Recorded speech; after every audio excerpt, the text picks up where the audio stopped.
नमस्कार दोस्तों, चलिए जानते हैं हरियाणा के 50 फटाफट बड़ी खबरों को सिर्फ 10 मिनट में। लेकिन उससे पहले आप यह वीडियो कहां से देख रहे हैं, हमें कमेंट में जरूर बताएं।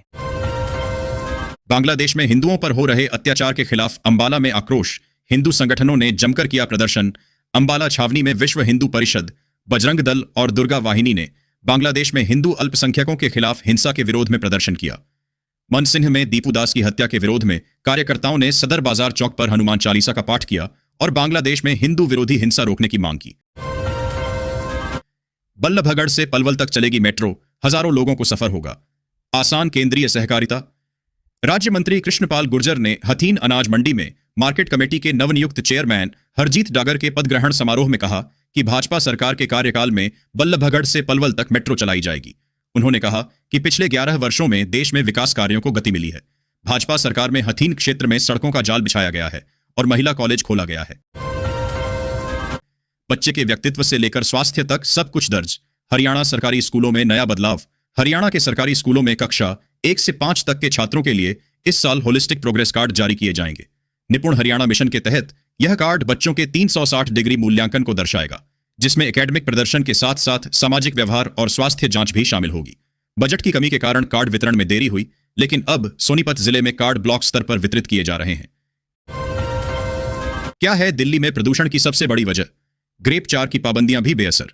दिल्ली में प्रदूषण का स्तर लगातार चिंताजनक बना हुआ है। ग्रेप 4 की पाबंदियों के बावजूद प्रदूषण से राहत नहीं मिल रही है। ऐसे में सबसे बड़ा सवाल यह है कि दिल्ली में प्रदूषण की सबसे बड़ी वजह क्या है और क्यों इन पाबंदियों का असर नहीं दिख रहा है। हरियाणा के बहादुरगढ़ में भी प्रदूषण का यही हाल है। फरीदाबाद में नियमों को तोड़ने पर 20 दिन में 36,000 चालान। लेन बदलने वाले सबसे अधिक। फरीदाबाद ट्रैफिक पुलिस ने यातायात नियमों का उल्लंघन करने वालों के खिलाफ कार्रवाई करते हुए बीते 20 दिनों में 36,000 चालान काटे। इनमें गलत लेन में चलने, तेज गति से वाहन चलाने और बिना लाइसेंस के गाड़ी चलाने वालों के चालान शामिल हैं। पुलिस प्रवक्ता ने बताया कि लोगों को जागरूक करने के बाद भी नियमों का उल्लंघन करने पर चालान किए गए। फरीदाबाद में कचरा घर बन गई। 300 करोड़ की जमीन। अफसरों की लापरवाही से कबाड़ियों का कब्जा। फरीदाबाद में हरियाणा शहरी विकास प्राधिकरण की लापरवाही से 300 करोड़ की जमीन पर कब्जा हो गया है।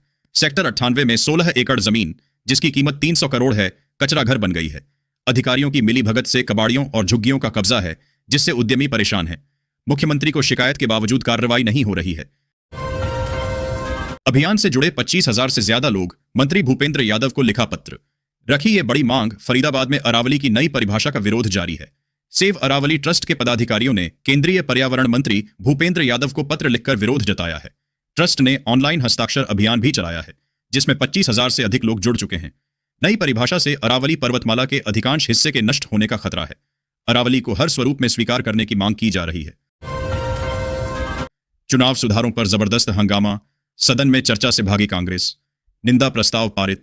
हरियाणा विधानसभा में चुनाव सुधारों पर जमकर हंगामा हुआ। वोट चोरी के आरोप लगाने वाली कांग्रेस चर्चा से भाग गई, जिसके बाद निंदा प्रस्ताव पारित किया गया। कांग्रेस विधायकों ने शहरी निकाय मंत्री विपुल गोयल पर आपत्तिजनक शब्द बोलने का आरोप लगाया और विधानसभा अध्यक्ष के आसन के सामने पहुंच गए। इनेलो विधायक अर्जुन चौटाला विपक्ष की ओर से डटे रहे।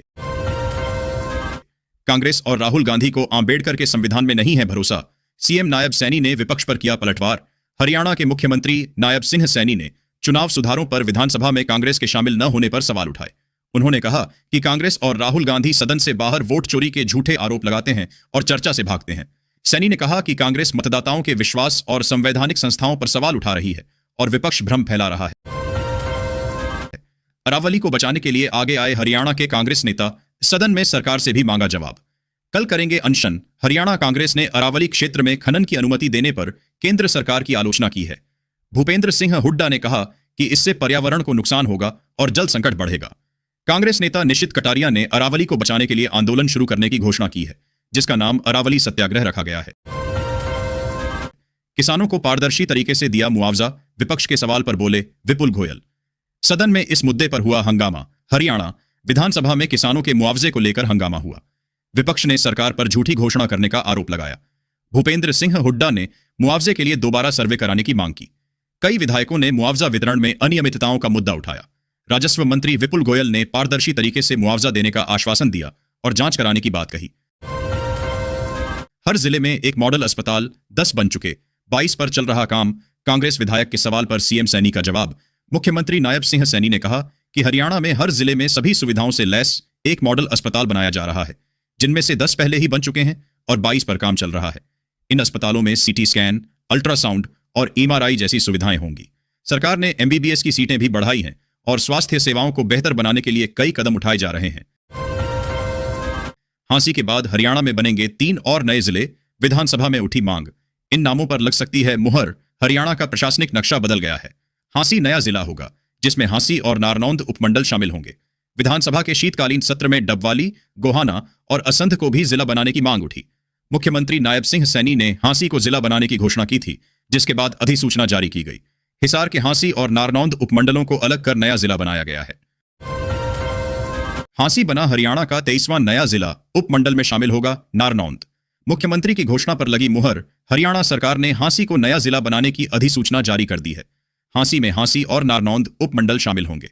राज्यपाल ने हरियाणा भू राजस्व अधिनियम 1887 की धारा 5 के तहत शक्तियों का प्रयोग करते हुए हिसार जिले की सीमाओं को परिवर्तित किया है। हरियाणा के लिए अमित शाह का विजन डॉक्यूमेंट 2047 तैयार। पंचकूला में दस्तावेज का लोकार्पण करेंगे गृह मंत्री। विकसित भारत के विजन डॉक्यूमेंट से हरियाणा का विजन डॉक्यूमेंट 2047 तैयार है। केंद्रीय गृह मंत्री अमित शाह पंचकूला में इस दस्तावेज का लोकार्पण करेंगे। इस विजन डॉक्यूमेंट में 2047 तक 50 लाख नए रोजगार और अर्थव्यवस्था को $1 ट्रिलियन तक पहुंचाने का लक्ष्य है। सरकार शिक्षा, कृषि और स्वास्थ्य सुविधाओं पर ध्यान केंद्रित कर रही है। इंदुराज नरवाल पर विशेषाधिकार प्रस्ताव स्वीकार।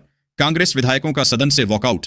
विधानसभा में VRRIT भर्ती परीक्षाओं के लीक होने का मुद्दा फिर उठेगा। विधायकों ने सरकार से 2014 से 2024-25 तक हुई परीक्षाओं के लीक पेपरों की जानकारी मांगी है। मुख्यमंत्री नायब सिंह सैनी प्रश्नकाल में जवाब देंगे। पुलिस भर्ती, रिक्त पदों की स्थिति और निजी कोचिंग सेंटरों के छात्रों के लिए बस पास का मुद्दा भी उठेगा। इसके अतिरिक्त सेम से प्रभावित जमीन को कृषि योग्य बनाने की योजना पर भी चर्चा होगी। गुरुग्राम के शंकर चौक पर सबवे का काम पूरा, पैदल यात्रियों के लिए खुला। सड़क हादसों में आएगी कमी। गुरुग्राम के शंकर चौक पर सबवे का काम पूरा हो गया है और इसे पैदल यात्रियों के लिए खोल दिया गया है। इस सबवे के खुलने से शंकर चौक पर पैदल यात्रियों के लिए सड़क पार करना सुरक्षित हो जाएगा, जिससे सड़क हादसों में कमी आएगी। यह सबवे शहर के बुनियादी ढांचे को बेहतर बनाने की दिशा में एक महत्वपूर्ण कदम है। ऊंचाई की नई परिभाषा से 95% पहाड़ी क्षेत्र पर संकट। अरावली खतरे में तो दिल्ली NCR की सांस भी खतरे में। अरावली को बचाने की जरूरत है। ऊंचाई की नई परिभाषा के कारण 95% पहाड़ी क्षेत्र खतरे में है। इससे दिल्ली NCR में रह रहे लोगों की सांसों पर भी संकट गहराने लगा है। अरावली पर्वतमाला के संरक्षण पर ध्यान केंद्रित करना आवश्यक है, क्योंकि इसके क्षरण से पूरे क्षेत्र के पर्यावरण पर गंभीर प्रभाव पड़ेगा। केंद्र सरकार के मनरेगा का नाम बदलने पर विरोध। कांग्रेस कार्यकर्ताओं ने गुरुग्राम में किया मौन सत्याग्रह। केंद्र सरकार द्वारा मनरेगा का नाम बदलने के प्रस्ताव के विरोध में कांग्रेस कार्यकर्ताओं ने गुरुग्राम में मौन सत्याग्रह किया। प्रदर्शनकारियों ने सरकार के इस कदम की आलोचना करते हुए योजना के मूल उद्देश्य को बनाए रखने की मांग की। कांग्रेस कार्यकर्ताओं ने कहा कि नाम बदलने से योजना की पहचान और लोकप्रियता कम हो जाएगी। सुगम ट्रैफिक के काम में बाधा डालने वालों पर होगी FIR। Stray cattle free Gurugram के लिए की जाएगी सख्ती। गुरुग्राम में स्ट्रे कैटल फ्री अभियान को सख्त किया जाएगा, जिसका नेतृत्व संयुक्त आयुक्त करेंगे। निगमायुक्त प्रदीप दहिया ने अधिकारियों के साथ बैठक में यह निर्देश दिए। पिछले 1.5 महीने में 393 मवेशियों को पकड़ा गया है, जिन्हें गौशालाओं में भेजा गया है। निगमायुक्त ने कहा कि अभियान में बाधा डालने वालों पर FIR दर्ज कराई जाएगी। शहर को स्वच्छ रखने के लिए गंदगी फैलाने वालों पर जुर्माना भी लगाया जा रहा है। 2 महीने से धरने पर कैथल नगर परिषद के सफाई कर्मचारी। MLA आदित्य सुरजेवाला ने विधानसभा में उठाया मुद्दा। कांग्रेस विधायक आदित्य सुरजेवाला ने विधानसभा में कैथल के सफाई कर्मचारियों का मुद्दा उठाया। उन्होंने कहा कि कैथल नगर परिषद के सफाई कर्मचारी 2 महीने से धरने पर बैठे हैं और सरकार ने उनकी कोई सुध नहीं ली है। उन्होंने ठेका प्रथा खत्म करने और स्थायी भर्ती करने की मांग की। सुरजेवाला ने 160 हटाए गए कर्मचारियों को बहाल करने और वेतन बढ़ाने की भी मांग की।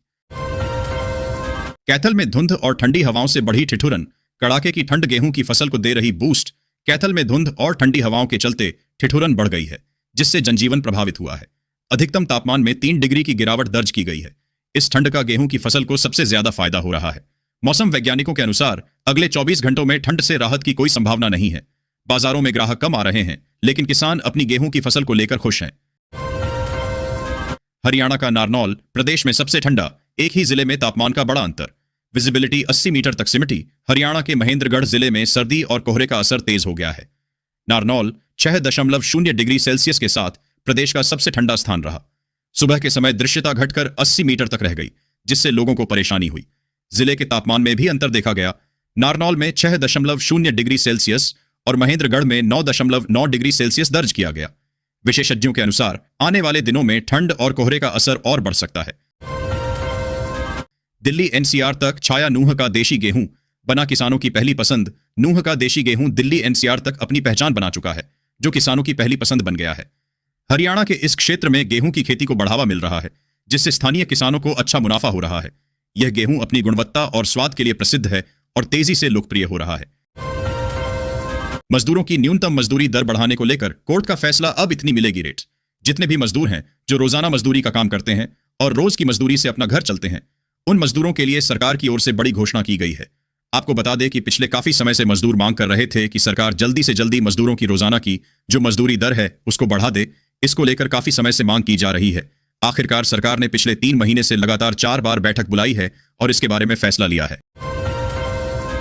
नई योजना, अब महिलाओं को मिलेगी 7,000 रुपए की फिक्स्ड सैलरी। भारत सरकार और भारतीय जीवन बीमा निगम LIC ने मिलकर देश की महिलाओं को आर्थिक रूप से स्वतंत्र बनाने के लिए एक क्रांतिकारी कदम उठाया है। बीमा सखी योजना 2025 के माध्यम से अब शिक्षित महिलाएं घर बैठे या अपने ही क्षेत्र में रहकर सम्मानजनक आय अर्जित कर सकती हैं। बैंक ग्राहक ध्यान दें, इस हफ्ते 4 दिन बंद रहेंगे। सभी बैंक, RBI बैंक हॉलिडे वास्तव में भारतीय रिजर्व बैंक द्वारा जारी की जाने वाली छुट्टियों की एक आधिकारिक सूची है, जिसका पालन देश के सभी सरकारी और निजी बैंक करते हैं। दिसंबर 2025 के तीसरे सप्ताह की विशेष बात यह है कि नियमित साप्ताहिक अवकाश के अतिरिक्त 4 दिन अलग अलग राज्यों में बैंकिंग सेवाएं पूर्णतः बंद रहेंगी। ध्यान देने योग्य बात यह है कि ये छुट्टियां पूरे देश में एक साथ लागू नहीं होंगी, बल्कि क्षेत्रीय आधार पर निर्धारित की गई हैं। वृद्ध, विधवा और दिव्यांग पेंशन में बड़ा बदलाव।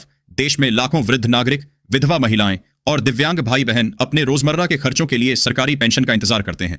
यह मासिक सहायता उनके लिए महज एक आर्थिक मदद नहीं, बल्कि जीवन की बुनियादी आवश्यकताओं को पूरा करने का एकमात्र सहारा है।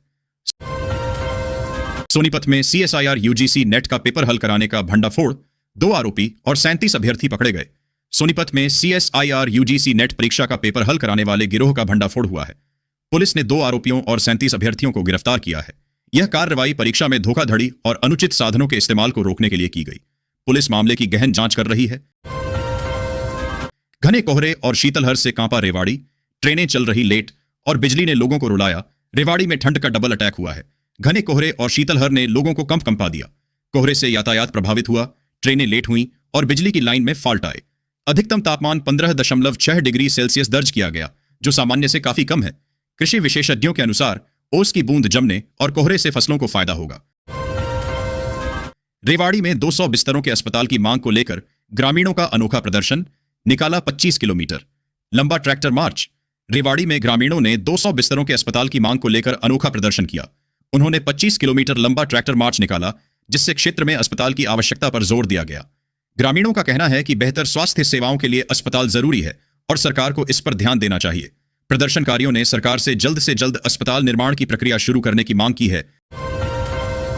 अरावली की नई परिभाषा का विरोध, सेव अरावली ट्रस्ट ने शुरू किया ऑनलाइन हस्ताक्षर अभियान। सेव अरावली ट्रस्ट ने अरावली की नई परिभाषा का विरोध करते हुए ऑनलाइन हस्ताक्षर अभियान शुरू किया है। इस अभियान का उद्देश्य अरावली पर्वत श्रृंखला के संरक्षण के लिए जागरूकता बढ़ाना और लोगों को जोड़ना है। ट्रस्ट का मानना है कि अरावली की नई परिभाषा का विरोध करना चाहिए है कि नई परिभाषा से अरावली को नुकसान होगा और इसके पारिस्थितिकी तंत्र पर नकारात्मक प्रभाव पड़ेगा, इसलिए वे इस परिभाषा के खिलाफ आवाज उठा रहे हैं। कुछ सालों में दिल्ली के निकट होगा मरुस्थल। वैध अवैध खनन की आड़ में खत्म हो गए अरावली के 31 पहाड़। गुरुग्राम में अरावली के 31 पहाड़ खनन माफिया निगल चुके हैं, जिससे राजस्थान से दिल्ली तक धूल भरी हवाएं बढ़ रही हैं। पर्यावरणविदों के अनुसार नई परिभाषा लागू होने से 90% से अधिक पहाड़ खत्म हो जाएंगे, जिससे राजस्थान का मरुस्थल दिल्ली तक पहुंच जाएगा और सांस लेना मुश्किल हो जाएगा।